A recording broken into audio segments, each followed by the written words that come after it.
বৃহস্পতিবার ঢাকার ডিওএইচএস এলাকা থেকে গ্রেপ্তার হয়েছেন সাবেক রাষ্ট্রপতি জিয়াউর রহমান হত্যায় অভিযুক্ত সেনা কর্মকর্তা মেজর মোজাফফর হোসেন। প্রায় ৪৫ বছর আগে ১৯৮১ সালের ৩০ মে চট্টগ্রাম সার্কিট হাউসে একদল বিপদগামী সেনা কর্মকর্তার হাতে নিহত হন তৎকালীন রাষ্ট্রপতি জিয়াউর রহমান। গ্রেপ্তারের পর মেজর মোজাফফরকে সেনা আইন অনুযায়ী সেনাবাহিনীর কাছে হস্তান্তর করা হয়েছে। জিয়া হত্যার পর থেকেই মোজাফফর পলাতক ছিলেন। বিভিন্ন ঐতিহাসিক বয়ান অনুযায়ী তিনি ১৯৮১ সালের ৩০ মে চট্টগ্রাম সার্কিট হাউসে পরিচালিত ওই অভিযানে অংশ নেওয়া সেনা কর্মকর্তাদের একজন। ব্রিটিশ সাংবাদিক অ্যান্থনি মাসকারেনহাসের লিগ্যাসি অব ব্লাড বইয়ে উল্লেখ রয়েছে, জিয়াউর রহমানকে হত্যা করার সময় মোজাফফর তার খুব কাছেই ছিলেন।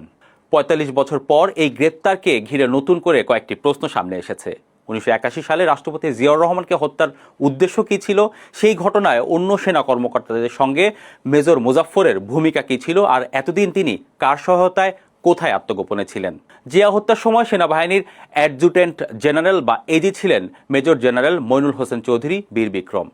তিনি ২০০০ সালে মওলা ব্রাদার্স থেকে প্রকাশিত এক জেনারেলের নীরব সাক্ষী স্বাধীনতার প্রথম দশক বইয়ে মেজর মোজাফফরের সঙ্গে ব্যাংককে সাক্ষাতের একটি ঘটনার বর্ণনা দিয়েছেন। জিয়া হত্যার পর জেনারেল মঈনকে প্রেষণে পররাষ্ট্র মন্ত্রণালয়ে পাঠানো হয়। পরবর্তী ১২ বছর তিনি Australia, New Zealand, Fiji, Thailand, Indonesia ও ফিলিপাইনে বাংলাদেশের রাষ্ট্রদূত হিসাবে দায়িত্ব পালন করেন। ১৯৮৯ সালে থাইল্যান্ডে বাংলাদেশের রাষ্ট্রদূত থাকাকালে তার সঙ্গে মেজর মোজাফফরের সাক্ষাৎ হয়। জেনারেল মঈনের ভাষ্য অনুযায়ী তিনি বিষয়টি সে সময় বাংলাদেশ সরকারকে জানান। পরে ১৯৯১ সালে বিএনপি সরকার ক্ষমতায় এলে প্রধানমন্ত্রী খালেদা জিয়াকেও এই বিষয়ে অভিহিত করেন। মঈনের বর্ণনা অনুযায়ী ১৯৮১ সালের ৩০ মে বিভিন্ন দাবি দেওয়া নিয়ে চট্টগ্রামের ২৪ পদাতিক ডিভিশনের কিছু কর্মকর্তা জিওসি মেজর জেনারেল আবুল মঞ্জুরের অজান্তেই রাষ্ট্রপতি জিয়াকে সার্কিট হাউস থেকে অপহরণ করে চট্টগ্রাম সেনানিবাসে নিয়ে যাওয়ার পরিকল্পনা করেছিলেন। এই তথ্যই নাকি তাকে জানিয়েছিলেন মেজর মোজাফফর।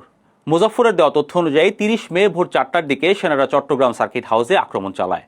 রকেট লঞ্চার দিয়ে উড়িয়ে দেওয়া হয় সার্কিট হাউসের গেট। এরপর কয়েকটি দলে ভাগ হয়ে কর্মকর্তারা ভেতরে প্রবেশ করেন। গুলির শব্দ শুনে রাষ্ট্রপতি জিয়া তার কক্ষ থেকে বেরিয়ে এলে মঈনের বর্ণনা অনুযায়ী লেফটেন্যান্ট কর্নেল মতিউর রহমান একটি চাইনিজ সাবমেশিন গান দিয়ে তাকে গুলি করেন। বলা হয় তিনি উন্মত্ত অবস্থায় অস্ত্রের ২৮টি গুলি শেষ করে দেন। ঘটনাস্থলে উপস্থিত অন্য কর্মকর্তারা তখন হতবাক হয়ে যান। অন্যদিকে অ্যান্থনি মাসকারেনহাস তার লিগ্যাসি অব ব্লাড বইয়ে লিখেছেন, হামলাকারীরা সার্কিট হাউসের কক্ষগুলোতে জিয়াউর রহমানকে খুঁজছিলেন। গোলাগুলির শব্দ শুনে তিনি কক্ষ থেকে বেরিয়ে এলে তার সবচেয়ে কাছে ছিলেন মেজর মোজাফফর ও লেফটেন্যান্ট মোসলেউদ্দিন। মাসকারেনহাস সহ অন্যান্য ঐতিহাসিক বর্ণনায় জানা যায় জিয়া হত্যার পরবর্তী কর্মকাণ্ডেও সক্রিয় ছিলেন মেজর মোজাফফর। পরবর্তী দুদিন জিওসি জেনারেল মঞ্জুরের দপ্তরে বিপ্লবী পরিষদ গঠন সহ বিভিন্ন পরিকল্পনায় তার উপস্থিতির কথাও উল্লেখ রয়েছে। বিদ্রোহ ব্যর্থ হলে ১৯৮১ সালের ১ জুন ভোরে চট্টগ্রাম সেনানিবাস থেকে যেসব সেনা কর্মকর্তারা পালিয়ে যান তাদের সঙ্গেও ছিলেন এই মেজর মোজাফফর। জিয়াকে গুলি করা লেফটেন্যান্ট কর্নেল মতিউর রহমানের সঙ্গে একই জিপে ছিলেন তিনি। ওই জিপে আরও ছিলেন লেফটেন্যান্ট কর্নেল মাহবুব এবং ক্যাপ্টেন মুনির। পথে সরকার অনুগত সেনাদের সঙ্গে গোলাগুলিতে মতিউর রহমান ও মাহবুব নিহত হন। ক্যাপ্টেন মুনির গ্রেপ্তার হন। তবে গোলাগুলির মধ্যেই পালিয়ে যান মেজর মোজাফফর। এরপর থেকে তিনি বিভিন্ন দেশে আত্মগোপনে ছিলেন বলে জানা যায়। ১৯৮১ সালেই জিয়া হত্যাকাণ্ডে জড়িত থাকার অভিযোগে ১৮ জন সেনা কর্মকর্তার বিচার হয়। তাদের মধ্যে ১৩ জনকে মৃত্যুদণ্ড দেওয়া হয় এবং ১৯৮১ থেকে ১৯৮৩ সালের মধ্যে দেশের বিভিন্ন কারাগারে সেই দণ্ড কার্যকর করা হয়। তবে চট্টগ্রাম ডিভিশনের জিওসি মেজর জেনারেল আবুল মঞ্জুরকে ১৯৮১ সালের ১ জুন গ্রেপ্তারের পর রহস্যজনকভাবে হত্যা করা হয়। রাষ্ট্রপতি জিয়া হত্যার রহস্য উদ্ঘাটনের আগেই তার মৃত্যু আজও নানা প্রশ্নের জন্ম দেয়। ১৯৯৪ সালে জেনারেল মঞ্জুর হত্যা মামলা দায়ের করা হয়। সেই সময় সেনাপ্রধান লেফটেন্যান্ট জেনারেল হুসেন মোহাম্মদ এরশাদকে করা হয় প্রধান আসামি।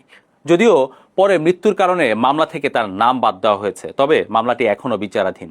৪৫ বছর পর মেজর মোজাফফরের গ্রেপ্তারের মাধ্যমে রাষ্ট্রপতি জিয়াউর রহমান হত্যাকাণ্ড নিয়ে পুরনো বিতর্ক, ঐতিহাসিক বয়ান এবং দীর্ঘদিনের উত্তর না পাওয়া নানা প্রশ্নগুলো আবারও আলোচনায় উঠে এসেছে।